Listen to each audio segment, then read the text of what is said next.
Кто-то ведет отчет от Нового года, кто-то от одного дня рождения до следующего. Для многих же мусульман отчет ведется от Рамадана до Рамадана. И неудивительно, это благословенное время становится периодом очищения главным образом души и помыслов. Считается, что любое благое дело, совершенное в этот период, приумножается многократно, поэтому каждый старается не упустить такую прекрасную возможность. В Магасе проходит одна из самых приятных акций для женщин от флористов Ингушетии. Цветы прохожим дамам для тех, кто готовит ифтары, несмотря на пост. Любой праздник – это повод порадовать и близких, и не очень близких людей. Такие глобальные праздники, как Рамадан или День матери, не знаю, они очень универсальные, и это повод сделать приятное просто людям, которые проходят мимо нашего магазина.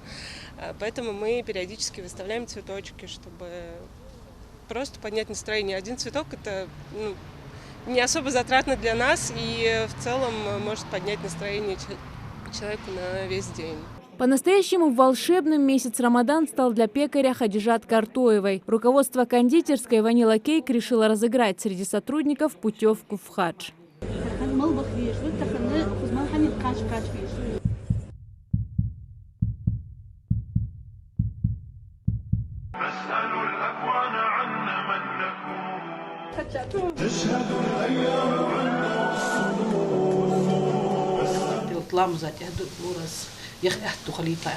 Но я все равно думала, потому что собрать эти деньги ведь тоже очень трудно на зарплату собрать.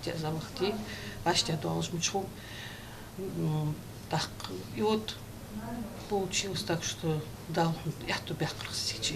Хадижат делится, что о таком подарке и мечтать не могла. С каждым годом все больше заведений создают тематические декорации. В «Ваниле» каждой покупки презент покупателям – вода, финики и четки. Несмотря на то, что весь день коллектив кондитерской находится среди десертов, работа в пост, по их словам, проходит легко и приятно. Вы не поверите, у нас как все это происходит, вот правда.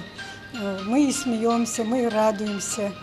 Никто у нас не говорит, что тяжело, потому что все равно мы какой-то праздник для людей создаем. Одно из самых богоугодных дел в Рамадан – накормить путника. Чтобы люди, находящиеся в дороге, смогли провести разговение вовремя, в мечетях вблизи автодороги Кавказ каждый день привозят продукты для постящихся. Каждый желающий, заехавший сюда, сможет разговиться и совершить намаз. Акция проводится ежедневно сотрудниками Минсельхоза по поручению главы региона. Еще одна красивая традиция, связанная с этим месяцем – это подарки для родных. Больше всех свои презенты, конечно, ждут дети. Магазин «Дети в исламе» каждый год основательно готовится к этому периоду. Здесь для покупателей собирают как сладкие боксы, так и полезную литературу. Вот обычно берут, вот детям берут вот подобный бокс, там открытки, раскраски, эти пазлы, разные берут.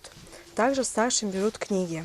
Очень часто мы их упаковываем, очень красиво. И в такие праздники хотелось бы привить детям, что они очень значимы, и через подарочки, через открыточки, всякие эти мелочи. Во время священного месяца особый уют, теплота и прекрасная атмосфера чувствуются и в учебных заведениях. Студенты, школьники и их преподаватели окунаются в этот месяц с головой. Создают специализированные уголки, проводят встречи и коллективные ифтары. Для меня самое ценное – это то, что я со своей семьей могу собраться на ифтар. Наша школа сейчас усердно готовится. В четверг у нас даже будет мероприятие. Мы вместе с классом украшали этажи и даже делали поделки на эту тему. 2/3 Рамадана позади. Переоценка ценностей, укрепление братских связей и, конечно, очищение организма. Верующие стараются взять максимум пользы из этих дней. Невероятно святой месяц, и в этом месяце, вы знаете, все меняется. Вот удивительная вещь у нас, у ингушей,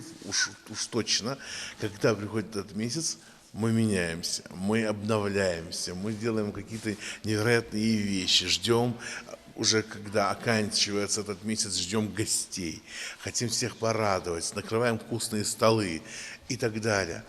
И творим добрые дела, говорим хорошо. Я желаю каждому человеку осмыслить это, понять это, соответственно, принять это как подарок от Всевышнего и дальше быть из числа преуспевших. По завершению благословенного месяца Рамадан мусульман всего мира ждет один из самых главных праздников – Ид аль-Фитр. О том, что Ингушетия уже активно готовится к празднованию, понятно по пробкам в районе центрального рынка в Назране. Зарема Ивлоева, Султан Магушков, Новости 24.